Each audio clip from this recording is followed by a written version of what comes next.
Emma pushed through the revolving doors of the conference center, the cool Chicago wind hitting her face like a slap she hadn't expected. The streets buzzed with evening traffic, but her mind replayed the moment on stage over and over. Laura's confident voice claiming ideas that had kept Emma up until dawn for months. She hailed a cab without thinking, the ride to her apartment a blur of neon lights and distant horns. By the time she fumbled with her keys, exhaustion mixed with a gnawing unease that refused to settle. Inside, sketches littered the table, her vision of eco-friendly urban interiors, sustainable spaces for crowded city lives. Each line represented years of late nights and rejected pitches, a dream she had shared freely with Laura during their college days. Emma dropped her bag and sank into the chair, staring at the papers. The phone rang then, Laura's name flashing on the screen. She answered, voice steady despite the knot in her stomach. Laura's tone came warm at first, casual, as if the day had been ordinary. She mentioned grabbing coffee soon, hinted at how the conference had gone well, but skirted the presentation entirely. No questions about why Emma hadn't joined them on stage, no acknowledgement of the absence. Emma gripped the phone tighter, probing gently about the pitch. Laura deflected, saying they had just built on shared ideas, that things evolved quickly in their field. The words landed hollow, evading the core of what Emma needed to hear. Hanging up, Emma felt the chill deepen. Conversations with Laura had thinned over the past year. Texts gone unanswered for days, plans canceled last minute with vague excuses. At work, Tom had started sidelining her input during team meetings, his nods polite but dismissive when she suggested tweaks to the project. Emails from him arrived less frequently, often CCing others on decisions that once involved her directly. She pulled up her laptop, scrolling through old group chats from 6 months back. There, in black and white, were her detailed concepts sent to both of them. Urban green walls, modular furniture from recycled materials, all laid out with enthusiasm. Why hadn't her name appeared in the conference announcement? The question looped in her head, pulling at threads of doubt. She remembered the excitement of brainstorming sessions in the office break room. Laura's laughter echoing as they sketched together, Tom nodding approval. Now those memories twisted, tainted by the silence that followed. Emma's chest tightened, suspicion coiling like a spring. Had they planned this exclusion? The thought brought a wave of confusion, her mind racing to piece together overlooked signs. The way Laura had stopped inviting her to networking events, Tom's sudden push for solo credits on minor tasks. She stood and paced the small space, the sketches crunching underfoot. Years of building this career flashed by. The freelance gigs that barely paid rent, the all-nighters refining designs no one else saw value in. Trusting Laura and Tom had felt like a lifeline in a competitive industry, their friendship a buffer against rejection. But now, that trust cracked under the weight of unspoken betrayals. Anger flickered at the edges, not hot and explosive, but a slow burn that sharpened her focus. She returned to the laptop, exporting chat logs and emailing herself copies of early drafts. Each click fueled the tension, a quiet resolve forming amid the hurt. The evening stretched, phone silent now. Emma brewed coffee, the steam rising as she reviewed timelines. Dates when she had shared prototypes, moments when praise had flowed freely. Doubt pressed in, making her question every interaction. Was the instability rumor already spreading? Colleagues' sidelong glances at the conference replayed, their whispers cutting deeper than words. She felt isolated, the walls of her ambition closing in. Yet beneath the bewilderment, a spark ignited, determination to uncover what lay hidden. Sleep evaded her that night, mind churning through possibilities, the peace she once knew in her work shattered beyond repair.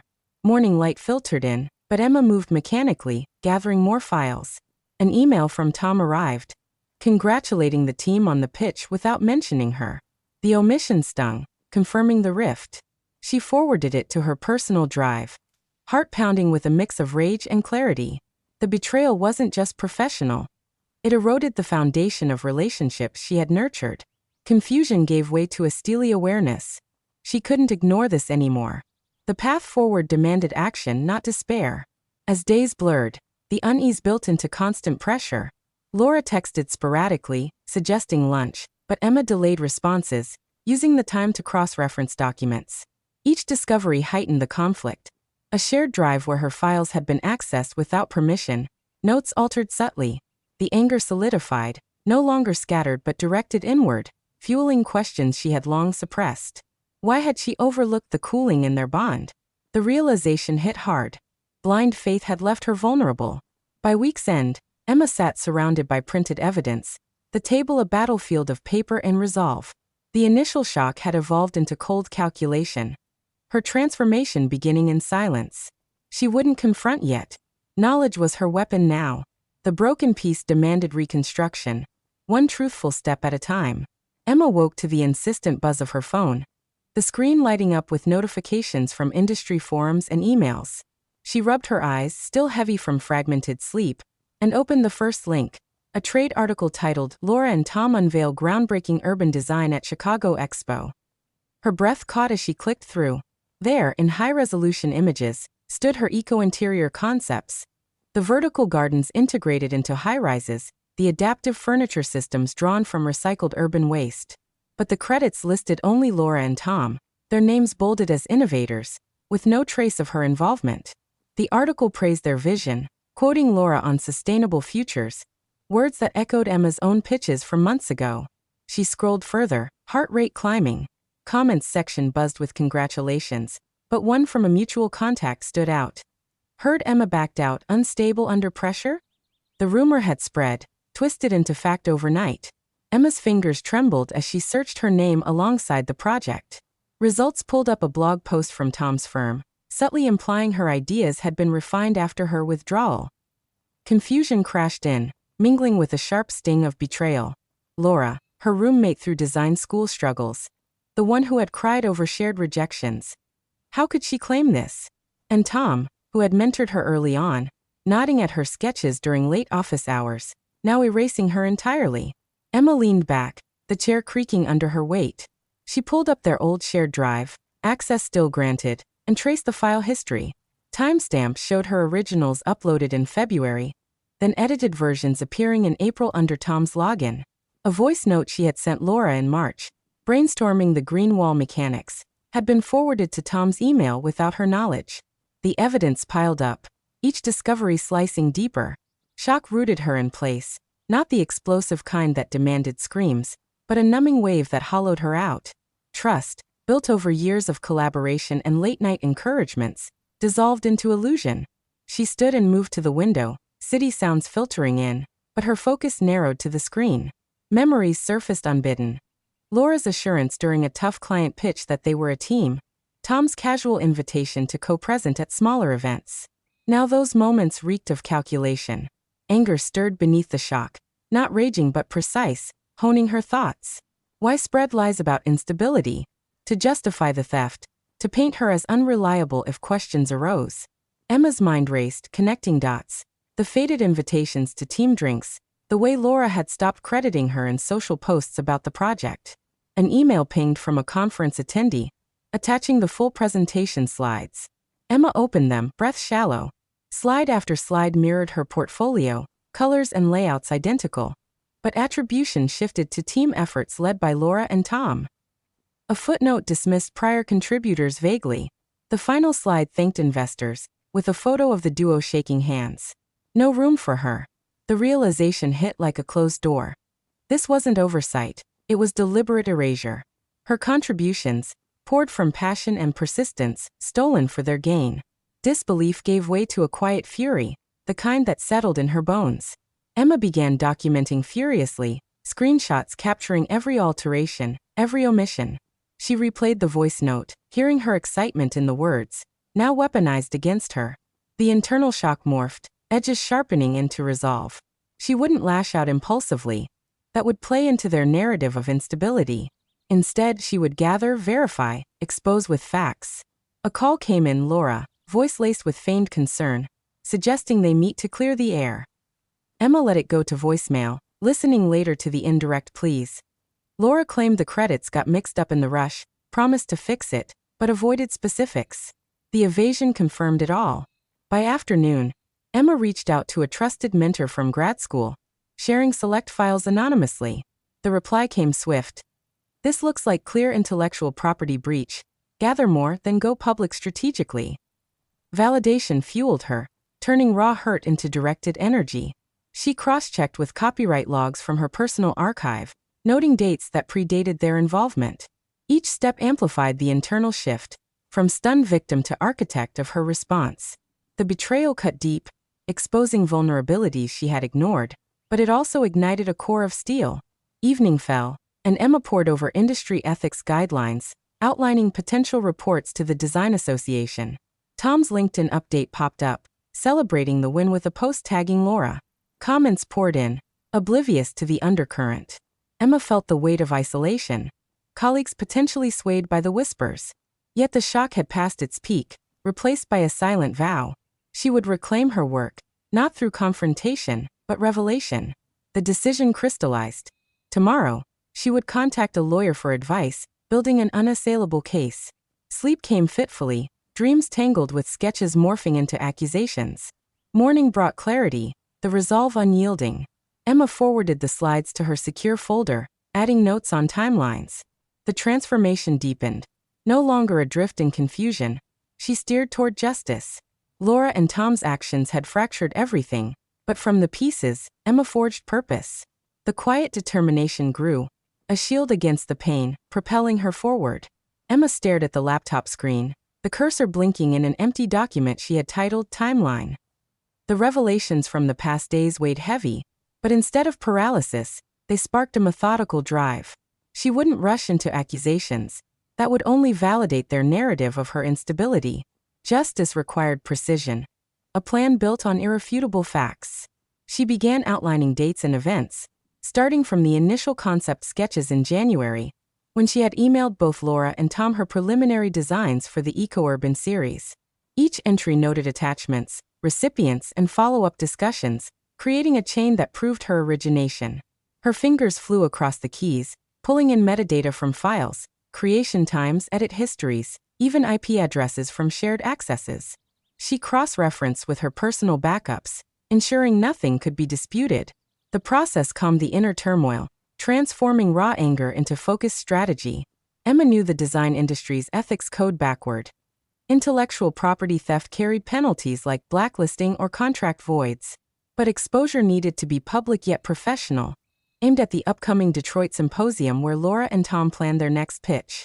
She marked that date, envisioning a counterpresentation that would dismantle their claims without a single raised voice. A quick search for legal advice led her to a freelance attorney specializing in creative rights. During the call, Emma shared anonymized samples, the lawyer confirming viability for a cease and desist if needed, but advising a stronger case through documentation. The indirect guidance reinforced her approach. Gather more than reveal. Hanging up, she felt the tension coil tighter, not from fear, but anticipation. Every file added built her armor, the cold clarity sharpening her resolve. She wouldn't destroy reputations outright. She would reflect their actions back, letting consequences unfold naturally. Next, Emma turned to witnesses. She messaged a former intern who had seen the early brainstorming sessions, phrasing her inquiry neutrally to avoid alerting anyone. The reply came hours later, affirming she remembered Emma leading the discussions on sustainable materials. Emma filed the statement, then reached out to 2 other colleagues who had received her concept shares. Their responses varied, one hesitant, citing office politics, the other supportive with recollections of Tom's initial dismissals of alternatives.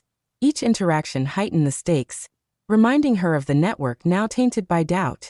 But she pressed on, compiling affidavits digitally, her mind mapping potential pushback. By midday, the document spanned pages, a fortress of evidence. Emma paused to review industry forums, noting posts where Laura touted original ideas that mirrored her own. The plagiarism burned, fueling a deeper layer of preparation. She drafted a neutral blog post outline, framing it as a discussion on collaboration ethics rather than direct attack. This would seed doubt pre-symposium, drawing eyes without naming names. The planning phase amplified her transformation, from the shocked figure in the conference hall to this calculated force, dictating the narrative's turn. An unexpected email from Tom arrived, proposing a team meeting to align on next steps. Emma read it twice, detecting the subtext. An attempt to rope her in, perhaps to extract more ideas or silence questions. She declined politely, citing prior commitments, buying time to fortify her position. The evasion tactic worked. It kept them off balance while she advanced. Tension built with each decision, her pulse steady but insistent. as if her body synced with the growing plan's rhythm. She incorporated backups of all communications, even deleted ones recovered from her email trash, ensuring completeness. Emma then simulated scenarios on paper, jotting outcomes. If they denied involvement, her timestamps would contradict. If they claimed evolution, file history showed minimal changes. The exercise clarified risks: legal backlash if she overstepped, or professional isolation if allies sided against her. Yet the moral imperative drove her. This wasn't vengeance for ego, but restoration of truth in a field built on credit. She consulted ethics guidelines again, aligning her steps to their standards, the clarity cutting through lingering bewilderment like a blade. As evening approached, Emma organized the files into folders: visuals, text, testimonies, each labeled for quick access during the symposium. A voicemail from Laura followed, her tone laced with indirect apologies, suggesting Emma had misunderstood the credits as temporary. Emma deleted it without response, the act symbolizing her shift to control. The planning intensified the internal conflict resolution. Pain from the betrayal lingered, but resolve overshadowed it, forging strength from fracture. She ended the day by booking travel to Detroit, securing a speaking slot through a contact on the symposium committee. The confirmation email arrived, solidifying her entry point. No more victimhood. She was the strategist now, every move toward fairness. The cold determination settled deep, a quiet power replacing the initial disarray. Tomorrow she would refine visuals, turning her stolen sketches into side-by-side comparisons that spoke louder than words. Sleep came easier, the plan's structure lulling her mind. Dreams fragmented into timelines and exposures, but upon waking, Emma felt anchored. She updated the document with overnight thoughts, the tension now a motivator rather than torment. Allies' messages trickled in, one offering to corroborate publicly. The network expanded subtly, her preparation weaving a web they couldn't escape. Justice loomed, not as destruction, but illumination. And Emma held the light. Emma stepped onto the stage at the Detroit Symposium, the spotlight warm but her grip on the remote steady. The audience of designers and investors filled the hall, murmurs fading as she launched her slides. She started with her original concepts from January, timestamps glowing on screen, proving the eco-urban series as her creation. No accusations flew. She simply laid out the timeline, file histories showing accesses by Laura and Tom, edits that altered nothing fundamental. The room shifted subtly, attention locking in as she displayed side-by-side comparisons. Her prototypes next to their conference pitch, identical in core mechanics but stripped of credit. She advanced to communications, anonymized excerpts from emails where she had shared the Greenwall innovations, followed by their forwarded versions. The indirect narrative built. Laura had praised the ideas in private replies, Tom had requested refinements, yet public attribution vanished.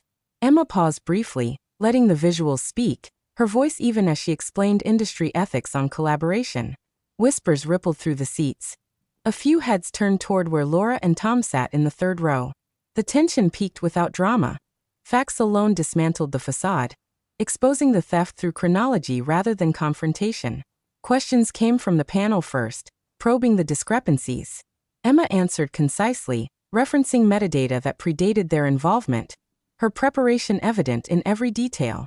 An investor raised a hand, noting the implications for funding. She nodded, suggesting due diligence on origins protected all parties. The symposium chair interjected indirectly, commending her thoroughness while glancing at the duo. Laura shifted in her seat, later attempting a follow-up through the mic, claiming shared development evolved naturally. Emma countered with a single slide of unaltered drafts, the evidence silencing further evasion. As the session ended, the hall buzzed with post-presentation talks. Emma fielded approaches from colleagues, some offering support, others distancing from Tom and Laura. She kept responses measured, focusing on the work's integrity over personal slight.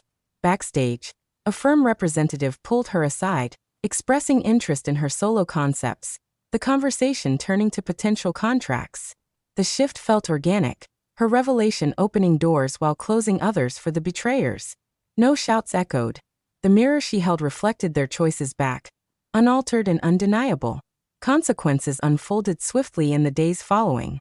Tom's firm issued a quiet retraction on their site, crediting Emma retroactively, but the damage lingered.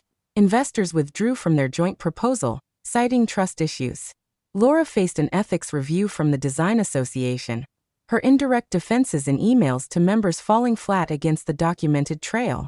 Whispers in forums labeled the incident a cautionary tale, peers sharing similar stories of overlooked contributions. Emma monitored from afar, declining interview requests that sought sensationalism, her focus on follow-through presentations elsewhere. One evening, a message arrived from a mutual contact. Tom had been sidelined on major accounts, Laura scrambling for freelance gigs amid reputational hits. Emma read it without satisfaction, the outcomes moral rather than vengeful. Actions boomerang through professional channels. She forwarded select files to the association upon request, ensuring the process stayed formal. The respect from the community grew. Invitations poured in for panels on creative rights, positioning her as an advocate. Yet she felt no triumph, only the quiet validation of reclaimed agency. The symposium's ripple extended to her network. The intern from earlier testified in a follow-up inquiry, bolstering the case without fanfare. Investors who had applauded Laura now sought Emma's input directly, her original vision gaining traction untainted. Tom attempted contact via email, his words laced with regret and offers to collaborate anew, but she archived it unread, the boundary firm.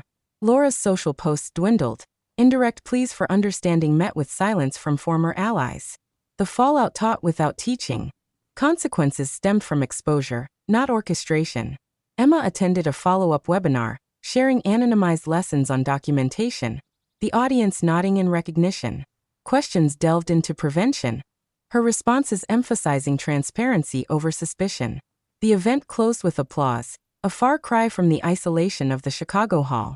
She walked out into Detroit's evening, the weight lifted incrementally. No destruction marked her path. She had illuminated truths, letting them reshape alliances naturally. Respect deepened for her poise, the story circulating as inspiration rather than scandal. By week's end, contracts arrived. 2 firms commissioning her eco-series expansions, credits explicit. Emma reviewed terms methodically, the security a byproduct of resolve. A final association notice confirmed the review's closure, penalties issued privately to maintain decorum.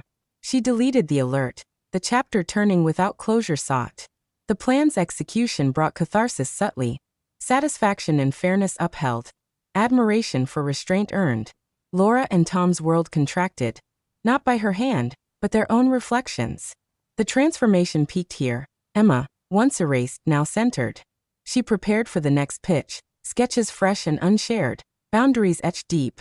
The audience's takeaway lingered. Truth prevailed through clarity, not chaos. No heroes or villains declared, just consequences deserved and delivered.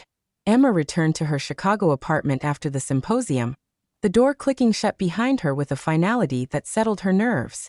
The space felt unchanged, but she moved through it differently, no longer scanning for signs of intrusion, just stacking new sketches on the table.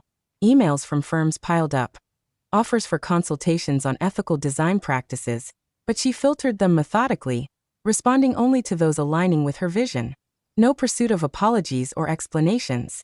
The truth had spoken for itself, leaving Laura and Tom to navigate their fallout. She deleted a voicemail from Laura, the message laced with indirect regrets and pleas for a call, without a second listen. Days passed in quiet routine. Emma scheduled meetings with the 2 commissioning firms, outlining expansions on her original eco-series, credits now ironclad in contracts. The discussions flowed smoothly, partners praising her symposium talk as a benchmark for integrity. She shared guidelines from the Design Association, emphasizing documentation and collaborations, her input shaping their policies subtly. No gloating surfaced. The outcomes affirmed her approach, turning betrayal into a foundation for stronger alliances. A message from the former intern arrived, thanking her for the inspiration, now applying similar standards in her own projects. Emma launched an online resource hub that week, compiling free templates for IP tracking and ethics checklists drawn from her experience. Downloads spiked quickly, feedback threads filling with stories of overlooked contributions reclaimed. She moderated anonymously at first, then stepped in with advice on formal reporting, fostering a community without centering her pain. The act brought no fanfare, just steady engagement that rebuilt her network on terms of mutual respect. Tom's firm sent a formal acknowledgement email, retroactively listing her as originator, but she archived it, the gesture late and insufficient for reconnection. Evenings brought reflection without rumination. Emma reviewed her updated portfolio, adding symposium visuals that highlighted originality over conflict. Invitations to panels arrived, focusing on sustainable innovation, and she accepted selectively, preparing talks that wove in collaboration ethics without naming names. One webinar drew a full house, questions probing prevention strategies. Her responses emphasized proactive sharing and verification, drawing nods from attendees. The respect earned felt organic, a byproduct of restraint that elevated her standing. A final association update confirmed the ethics review's resolution. Laura received a formal warning, Tom a suspension from lead roles, both required to complete training. Emma scanned the notice, then closed the tab, the closure administrative rather than emotional. No need for further involvement. The system had addressed the breach, consequences self-inflicted through their actions. She forwarded the resource hub link to mentors, expanding its reach, the initiative now self-sustaining. Weeks later, Emma walked into a new client meeting, sketches in hand, the room attentive from the start. Discussions centered on her concepts, no shadows of doubt lingering. She signed the first expansion contract that afternoon, the terms securing her independence. Back home, she brewed tea and sat with the documents, a quiet strength permeating the moment. The betrayal's echo had faded, replaced by purpose that extended beyond survival. She ignored a social media tag from a mutual friend, Laura's post indirectly seeking validation amid her setbacks. No response tempted her. The boundary held firm, freedom in the silence. Emma turned to fresh designs, urban spaces reimagined with inclusivity at core. Inspired by the community's input, feedback loops formed naturally, collaborators crediting openly, the cycle virtuous. The moral crystallized in solitude. She hadn't dismantled them. Their choices had unraveled the trust they built on sand. Emma felt the inner calm deepen, not triumphant but liberated, the weight of doubt lifted. She prepared for an upcoming workshop, teaching young designers on ethical foundations. Her story implied through examples. Attendees left energized, one emailing later about applying the tools successfully. Months on, Emma's hub evolved into a recognized platform, partnerships forming with associations for broader dissemination. She declined a reconciliation lunch from Tom, the invitation couched in professional courtesy, prioritizing her trajectory. The peace endured, a steady current carrying her forward, unburdened by past fractures. In quiet moments, Emma traced the arc, from conference shock to this unyielding poise. No victories chased, just growth claimed. The catharsis lingered softly. She had endured, emerging whole, the narrative hers to author anew. Hope threaded through. A reminder that truth, wielded wisely, freed more than it felled.